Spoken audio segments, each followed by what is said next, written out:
Hai Sobat Sukses, kembali ketemu dengan saya, Digital saya. Kali ini kita akan membahas topik soal kena tipu trading online. Bagaimana cara mengelola investasi Anda setelah yang satu ini.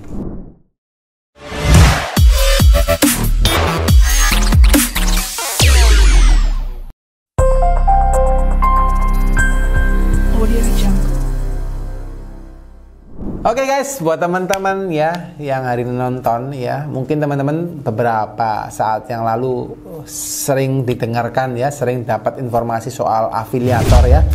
Soal ya pastinya bukan afiliator sih, tapi tepatnya orang yang mempromosikan produk-produk trading online ya, yang akhirnya membuat banyak masyarakat yang rugi atau banyak orang umum yang rugi, mungkin sampai ratusan miliar ya, dan sampai triliun yang saya dengar ya.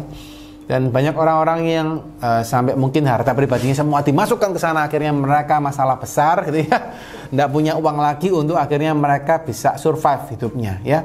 Dan itu karena ketidaktahuan ya. Anyway, buat teman-teman yang alami hal tersebut, saya boleh sampaikan, saya juga pernah dulu ngalamin hal yang sama sih ya. Tapi nggak kena trading online ya, tapi kena produk investasi yang lain dan cukup lumayan besar ya, nilainya juga ya. Kalau teman-teman belikan something ya, kalau misalnya beli pangsit mie gitu ya, kalau pangsit mie ini mungkin bisa beli beberapa gerobak gitu ya. Dan saya pernah kena gitu ya. Tapi ya memang itu salah satu hal yang teman-teman mungkin saya boleh sampaikan secara pribadi ya. Saya turut prihatin kepada teman-teman yang mungkin kena masalah yang sama, kena tipu trading online ya, kena tipu judi online mungkin ya, ataupun apapun yang mungkin online gitu ya. Dan akhirnya mungkin teman-teman juga loss banyak dari sana ya. Dan akhirnya harus fighting ya untuk usaha Anda sekarang atau untuk kehidupan Anda pribadi Anda. Satu kata yang perlu saya sampaikan kepada teman-teman, life must go on ya. Jadi apapun yang sudah terjadi kemarin, ya itu adalah kemarin. Ya, hidup itu adalah saat ini. Ya, we must be present. Kita harus hidup saat ini. Jadi kalau teman-teman mungkin kena yang kemarin, sakit memang, tapi yang boleh saya sampaikan, yuk fighting. Susah ya. Saya pernah ngalamin kok. Jadi bukan teman-teman merasa, oh Pak Deddy ini cuma ngomong aja. Enggak guys ya, saya sudah pernah ngalamin. Dan saya nggak tahu rugi saya sama rugi Anda berapa banyak ya. Mungkin banyak rugi saya gitu ya. Tapi life must go on. Kita nggak boleh merasa, oh ya saya merasa jatuh nih karena kemarin kok salah ya, kok bodoh ya saya ya, kok apa bahasa kasarnya goblok saya gitu ya. Goblok saya ya dulu kok mau ikutin itu ya, kok saya nggak mau ikutin kata istri saya gitu ya, kok saya nggak mau ikutin kata orang tua saya tetap mau aja judi online atau trading online gitu ya. Anyway, judi sama trading beda ya. Jadi teman-teman yang judi online ya, itu saya boleh katakan stop that ya, karena judi online itu sudah pasti itu banyak ruginya karena Anda dimainkan sama sistem ya. Itu jangan pakai seperti itu. Tapi kalau trading online itu seperti Anda ikut, misalnya Anda masukin ke forex gitu ya secara online, ke robotnya Anda masukin ke apa namanya yang sering ya, cryptocurrency gitu ya, ada anunya, ada apa namanya robotnya ya. Saya boleh sampaikan kalau semua yang berkaitan dengan robot ya, mungkin kalau saya tidak happy untuk ikut itu ya. Tapi apakah trading yang via robot yang tadi, trading online tadi itu apakah semua bermasalah? Saya belum tahu ya. Saya tidak bisa katakan semua bermasalah ya, karena mungkin ada beberapa yang benar ya, mungkin ada beberapa yang benar.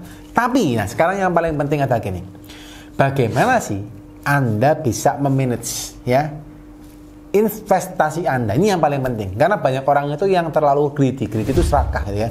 Jadi wah lihat ya, satu hari bisa untung 100%, wah, mungkin gitu ya. Satu hari bisa untung puluhan persen ya, satu minggu bisa untung puluhan persen. Nah, kadang-kadang kita sebagai manusia ini terlalu berpikir yang simple ya, bahwa kalau satu hari saya bisa untung misalnya 10% aja, satu bulan saya bisa untung berapa? 300%, bener ya? 10 berarti kan 300%. Ya, 300% saya bisa untung. Wah, berarti kalau saya punya uang 10 juta, saya masukkan, bulan depan saya jadi 300 juta. 30 juta. Ya. Jadi Anda berpikir simpel bahwa saya pengen investasi saya itu bisa berlipat kali ganda. Nah, yang perlu Anda garis bawahi guys, ya. Satu kata. Di dunia ini tidak ada yang instan. Ya, buat teman-teman ya yang tahu perjalanan saya membuat YouTube ya. Saya membuat sampai hari ini, teman-teman kalau lihat subscriber saya masih puluhan ribu ya.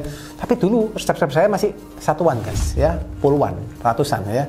ribuan sampai akhirnya sekarang puluhan ribu, dan itu belum terlalu besar. Banyak orang yang subscribernya jauh lebih tinggi. Tapi ini sesuatu hal yang perlu teman-teman perhatikan, bahwa di dalam hidup nggak ada yang pernah instan. Oke? Nggak ada yang pernah instan. Kita berusaha, nggak ada yang pernah instan. Pak, saya mau dapat untung 300% dalam waktu 1 minggu. Ya, ngomong aja sendiri guys ya. Mungkin ada ya, kalau Anda 1 poin 1 pas gitu, Anda beli saham pas lagi daun bawah gitu ya, Anda tinggal jual pas lagi harganya naik, bisa juga ya. Tapi tidak segampang itu ya. Jadi teman-teman perlu perhatikan, kalau Anda pengen dapat untung cepat, bisa pun ya ada tempo-tempo, tapi tidak semua ya. Anda untung besar sekarang 300% mungkin yes, tapi seperti dunia investasi, high risk, high return ya. High return, high risk. Jadi Anda pengen dapat untung besar, maka resikonya juga besar ya. Low risk, low return ya. Anda pengen dapat untung kecil, risikonya juga kecil. Jadi semua seperti itu ya. High risk, high return. Kalau Anda memang mau dapat untung besar dan Anda siap dengan kerugiannya, ya silakan ya. Tapi banyak orang yang komplain atau banyak orang yang ngomong, saya pengen dapat untung besarnya saja Pak, tapi begitu ruginya nggak siap ya. Bahkan banyak orang yang pengen untung besar sampai uang dapurnya, uang pribadinya semua masuk ke dalam sana. Nah ini perlu teman-teman perhatikan, pentingnya Anda bisa ngelola investasi ya. Kalau teman-teman boleh lihat, investasi ini banyak macam ya. Ini saya perlu sampaikan teman-teman, satu kata, jangan masukkan semua aset Anda ke dalam satu keranjang yang sama. Ini satu prinsip investasi yang simple, tapi jarang orang lakukan. Karena tadi, rasa serakah tadi ya, rasa greedy tadi ya. Saya pengen Pak untung 300% ya, mungkin Anda boleh coba-coba. Karena di cryptocurrency pun, orang bisa untung ratusan persen satu hari juga ada ya. Tapi rugi ribuan persen satu hari pun juga banyak ya. Jadi kalau misalnya Anda pengen coba-coba dapat yang ratusan persen, ya saya boleh katakan mungkin boleh, mungkin enggak ya, kembali ke Anda ya. Tapi kalau misalnya Anda toh mau melakukan, misalnya Anda punya portofolio investasi Anda 100%, ya jangan 100%-nya Anda masukkan ke sana. Ya, itu namanya Anda judi bodoh ya. Anda boleh, saya ngomong itu judi bodoh. Anda masuk jebret sana, Anda nggak tahu fundamental, Anda nggak tahu gimana prospeknya, Anda nggak tahu siapa yang ngelola uangnya ya. Anda percaya sama namanya mesin ya. Yang mana mesin, kalau sudah ngomong mesin, ngomong sistem, pasti yang menang adalah yang punya mesinnya. Yang punya sistemnya yang pasti akan menang. Ya, yang punya bandarnya saya ngomong itu yang menang. Ya, kalau Anda tahu judi ya, Anda misalnya pergi ke Marina Bay ya, ke ke tempat judi terbesar mungkin yang di Singapura ya, Marina Bay ya. Ke sana ya, yang main tuh manusia, masih kemungkinan Anda bisa menangnya gitu. Tapi kalau yang main mesin, kemungkinan besar Anda kalahnya. Nggak mungkin Anda menang kan gitu ya. Jadi kalau Anda masukkan 100% ke sana, ya itu namanya Anda butuh ya. Jadi Anda harus bagi di dalam pengaturan keuangan ya, di dalam konsep perencanaan keuangan. Kalau membagi investasi, jangan masukkan semua ke dalam satu keranjang. Jadi Anda pilih investasi yang aman ya. Karena ada investasi yang aman, ada investasi yang kurang aman, ada investasi yang sangat nggak aman ya, kan Anda tinggal pilih. Misal saja Anda punya investasi yang cukup aman, misalnya Anda ke dalam tabungan, meskipun tidak semua tabungan bisa diomong aman ya, karena ada namanya resiko juga kalau banknya misalnya dilikuidasi misalnya. Tapi kalau Anda misalnya beli bank yang buku 4 bank yang besar ya, maka kemungkinan untuk dilikuidasinya kan kecil ya. Misalnya ke situ. Ada lagi misalnya Anda masukin ke dalam deposito ya, atau Anda beli logam mulia di Pegadaian misalnya ya, atau Anda beli apa lagi, I don't know ya, macam-macam. Tapi Anda coba pilih, oke, saya mau masukkan investasi saya yang aman, itu yang sini ya. 100% investasi, jangan semua dimasukkan ke yang nggak aman ya. Jadi Anda pilih yang low risk, yang middle risk, yang high risk ya, sesuai dengan profil Anda. Anda kepingin yang seperti apa? Anda kepingin bagi yang rata, atau Anda pengen bagi yang gede di mana? Anda mesti pikirin ya. Tapi kalau saya, di awal-awal Anda harus pikirin, jangan terlalu nafsu kepingin untung besar. Tetap harus ada yang low risk yang mana ya. Saya punya 30% misalnya ya, yang saya masukkan ke dalam yang low risk, yang tadi ya, tabungan, deposito, logam mulia ya, atau tanah ya, bangunan yang memang sertifikatnya jelas gitu ya, bukan yang surat ijo ataupun yang developer yang nggak jelas. Nah, itu Anda masukkan di sana ya.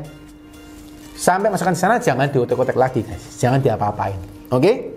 Yang middle risk, Anda misalnya masukkan ke saham. Ya, kenapa saham di middle risk? Karena seharusnya saham itu bisa diprediksi selama Anda nggak ngambil saham yang gorengan. Ya, Anda masukin saham yang blue chip, misalnya Anda ngambil yang masuk LQ45 yang sudah saham-saham besar.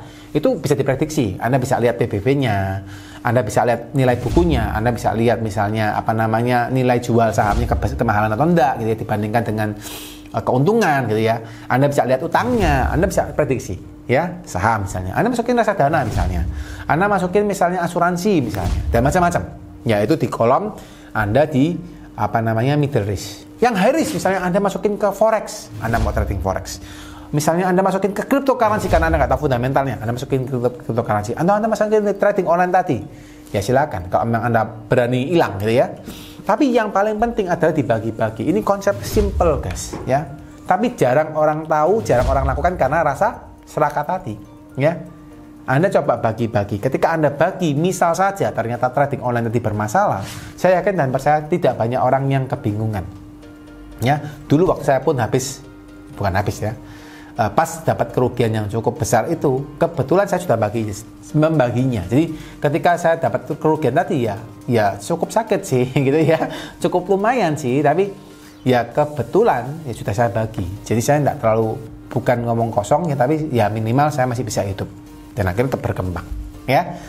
Jadi kurang lebih seperti itu teman-teman. Semoga konsep ini bisa diterima buat teman-teman. Saya sekali lagi nggak ada bermaksud untuk menggurui atau menyalahkan siapapun, tapi yang paling penting kita belajar daripada apa yang sudah terjadi dan apa yang harus kita lakukan ke depan ya. Semoga teman-teman mendapatkan insight dari video saya buat hari ini ya. Buat teman-teman yang happy dengan video ini, silahkan di like, di subscribe, dan di share ke teman-temannya. Dan yang mau bertanya silahkan komen di bawah ya. Ataupun yang mau dapat respon cepat, boleh follow saya di Instagram dan boleh DM saya di Instagram ya. Sekian, selalu sukses, selalu diberkatin, selalu berbahagia buat teman-teman. Bye bye.